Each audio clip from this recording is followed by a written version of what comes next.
Sige, ako mag-intro. What's up, guys? Episode 9. Part 3 na tayo. So, salamat sa lahat ng mga nanonood. Tuloy-tuloy lang po. Napakalaking bagay niyan sa pag-alaki ng community natin. Yan, malaki din yung nakikita namin dito na vision. Nawa, samahan niyo kami sa vision na meron kami. At dadako na tayo sa ating pang-Miyerkules na episode. Ma-upload to alas 3 madaling araw. So minsan guys, nalilate yung pag-upload namin kasi yun, medyo may nawawala ng internet.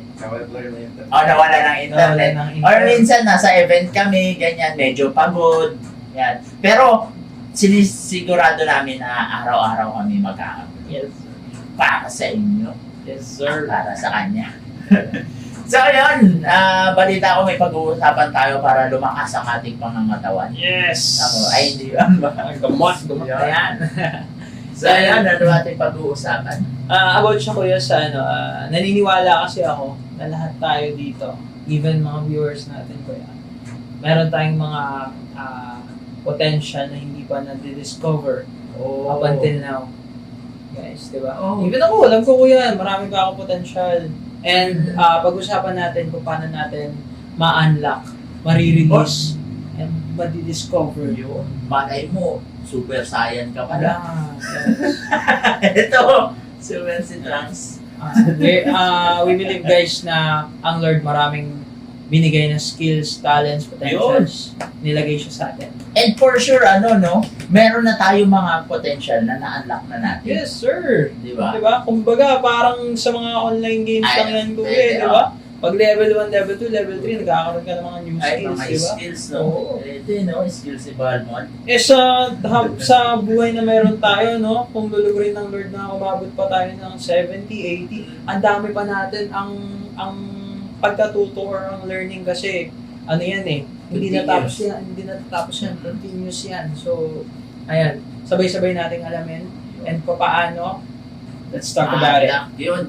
Umpisahan siguro natin, mga tingin nyo mga skills nyo na parang akala mo wala ka nun. Tapos ngayon, nagagamit mo na. Wala ko, kuya. Sige. Ako kasi guys, high school, tsaka high school and college, akala ko, sobrang engot ko talaga sa math. Oh? Oo, kuya. Kasi bumagsak Bakit? ako. Oo, ganun. And then, ngayon, yung field ng trabaho ko, may pagka-accountant. Like, kailangan ko may calculator, pero alam mo yun, kailangan mo siyang gamitan ng calculation, ganyan. And, nakakatuwa, kasi, all this time, akala ko, wala ako nung bagay na sa math na yun. ano lang pala, kailangan ko lang ng sipag. Tamad lang talaga ako. Oo. Naku po. Tamad ka lang aralin yung part na yun, pero kaya mo pala. Kaya ko pala. Ganon. Di ba? Yun pala, ang sikreto din, no? Huwag kang tamad. Ang tamad. Grabe. Hindi ko yun kasi, at saka siguro sa hirap ng buhay, pag may project, may mga assignment na kailangan bayaran, hindi ko nababayaran. Ganon. So, ayun. Kaya parang sobrang bagsak talaga yung grades ko. Yun yung isa sa mo, mathematician ka pala. Sobrang, wala na, tumatak na sa isip ko na hindi ko kaya math, wala akong alam sa math. Yan. So, hanggang college, gano'n. Tapos, ngayon, nung nagkatrabaho ako, since yun yung need kong gawin, need kong aralin, napilitan akong aralin yun. Sabi ko, hindi naman pala siya ganun ka-komplikado. Gano'n. Ganun siya. So, ganun pala, no? Kailangan lang natin ma-pressure, kailangan lang natin parang push mo din sarili mo talaga. Ako, dati gusto kong maging astronaut eh. yun. Pangarap lahat natin. Ayun, sa wala. Lumilipad na yung isip. Lumilipad na naman ang isip ko. Astronaut! May mga skills tayo na na akala natin walang kwenta. Gaya nito, siguro konti lang. Mahilig ako mag-drawing.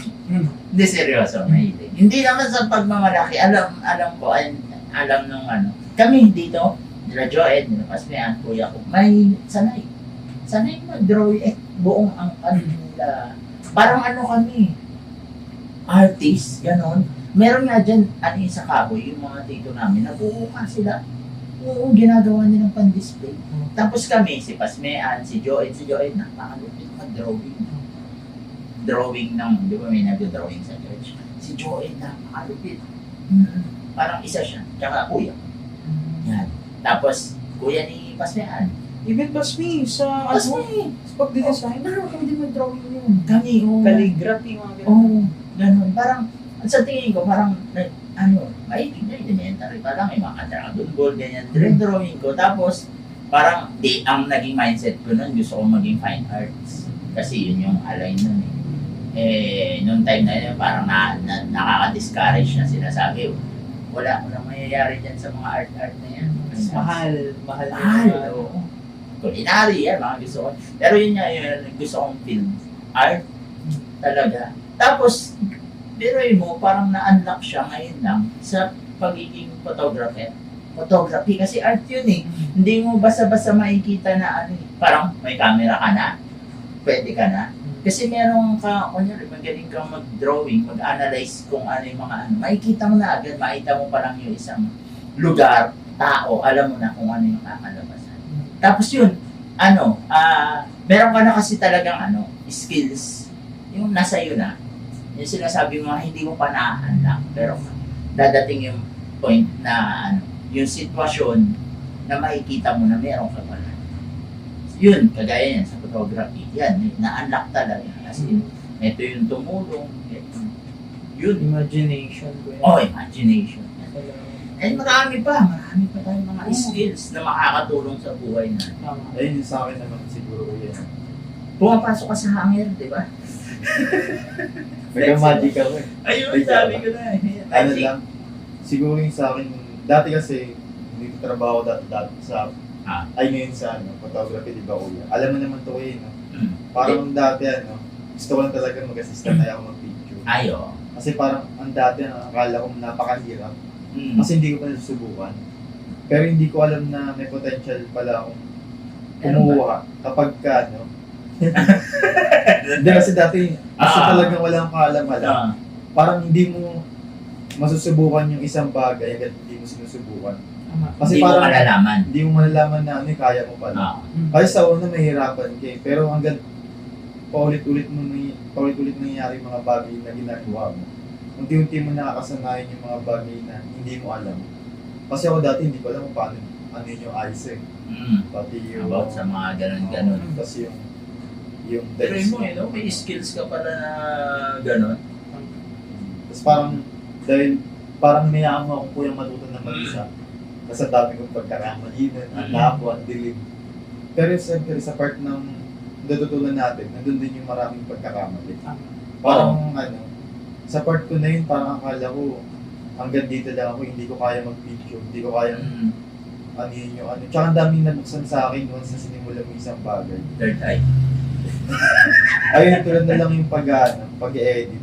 Ayo. Dati akala ko napakahirap kasi sobrang ang daming aaralin. Pero once na sinimulan mo sa pinaka-basic na paraan, parang unti-unti mo natutunan yung mga bagay hanggang sa medyo gumaling ka na, ganun, makasama yung pinaka-basic na gano'n. Kasi parang pag nasimulan mo lang talaga, hindi mo matutunan yung mga bagay. Kasi walang mangyari hanggang hindi mo sinisimulang aralin yung mga bagay na wala ka. Yung nagsabi nga sa akin kuya sabi niya, sa atin, napakayaman ng utak natin kasi wala pa siyang laman. Kasi kapag dumating yung araw na parang pag nalalagyan mo siya ng paunti-unti, doon nagkakalaman. Kasi di ba yung bata, napaka lawak ng pag-iisip niya kahit anong pwede niya kalimutin. Pero once na tumatanda siya, ang dami yung natutunan kasi paulit-ulit nangyayari sa kanya. Pansinin mo kuya kapag yung bata, tinitignan mo, parang alam mo na yung kung ano yung kaya niyang gawin. Kapag ginagawa niya isang bagay, tulad ng pag-drawing, sa una parang ang pangit, pero pagka dumating sa may kita mo yung proseso pag lumaki siya, parang dahil tuloy-tuloy yung ginagawa niya, may kita mo na, May ganun pala. May mga yung parang passive na skills. Yung nasa iyo na. Tapos yung active na skills. Parang sa laro lang yun. Yung parang natututunan mo. Oo. Meron namang gifted ka talaga. Sa bagay na yan. Yari sa'yo, boses mo. Gift yan eh. Skills mo yan eh. Sa'yo yan eh. Sa amin, kahit aralin ko ng aralin yan, boses palaka pa rin kami. Tsaka may mga talent pala kuya namin na hindi para talaga para sa atin. Oo, totoo. Totoo. Yun nga, yung may mga ganyang part eh. Yun, kunyari ako sayaw. Sample na.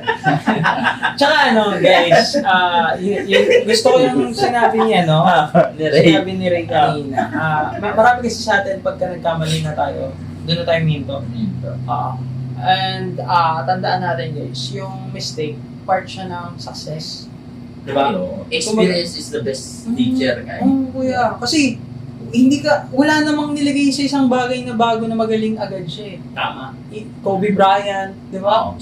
Stephen Curry. Pag tinanong mo yung mga yan, paano sila nagsimula? Hindi naman sobrang galing agad na mga yan. Kuya. Totoo. May process, may mistakes, may downfall, meron silang pagkadapa. Lahat yun, na-experience nila. And yun yung kinalap nila, yung mga experiences na yun, yun yung inipon nila para makarating sila kung nasan sila ngayon.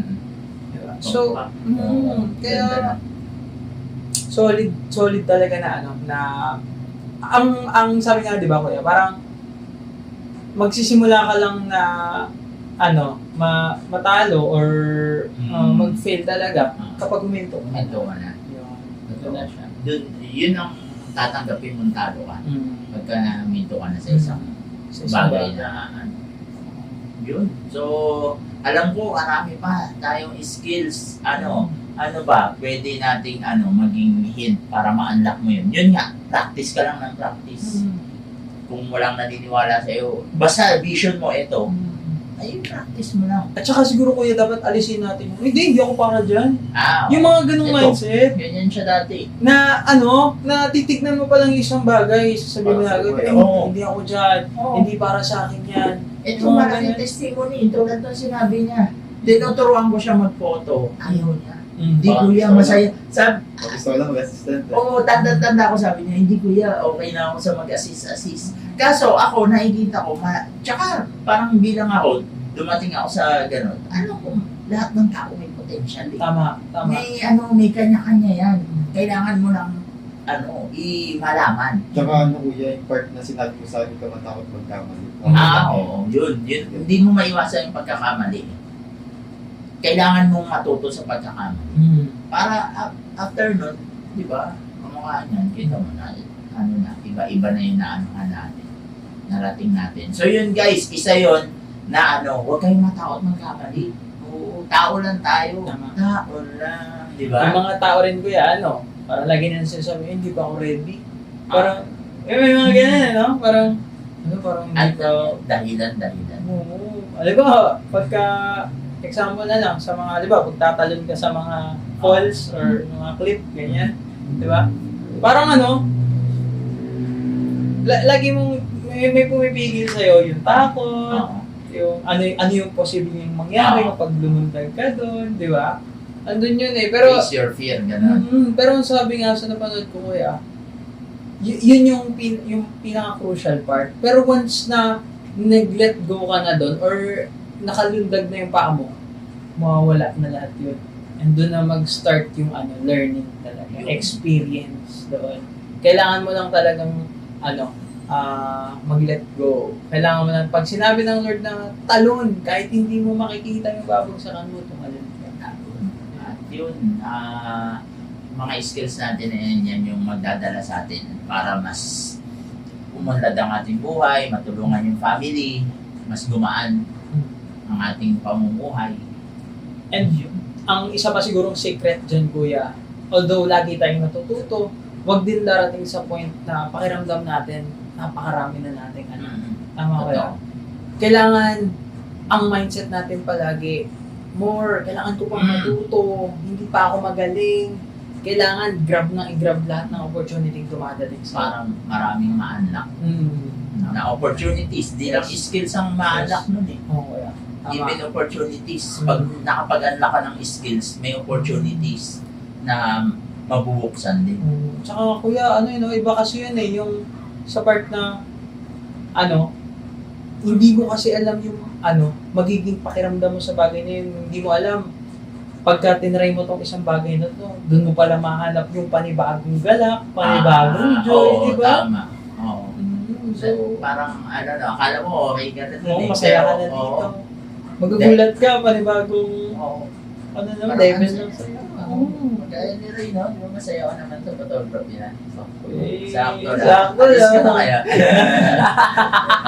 Eto guys, yung skills niya, siya nag-upload niyan. Etong mga inaano natin. Ina-edit niya yan, even Ay, yung audio. kahit yung ano ko yung pag-edit ko na to. Di ba pangit edit?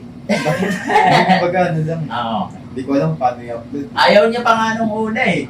Oo. Yun nga, parang tinatamad-tamad siya. Wala namang Tsaka kita. na pag-aaralan naman yung mga bagay. Diba? May question lang ako sa inyo guys. Kayo ngayon, meron kayong mga parang, like, may mga gusto kayong i-try ngayon? Oo, siya.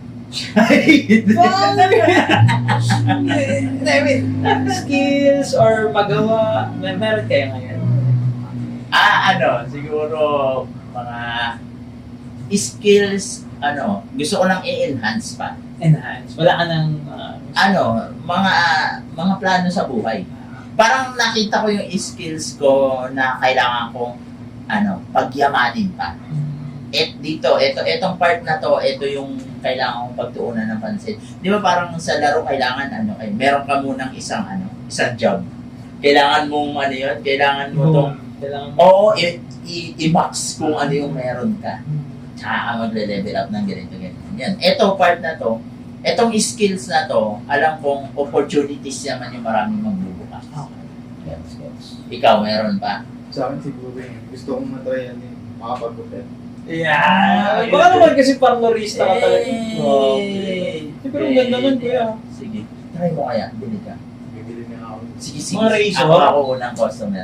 Practice Ay, seryoso kuya. nga. Hindi, wala pa eh. Wala pa. Ayun guys, dadating na Shotty the Barber.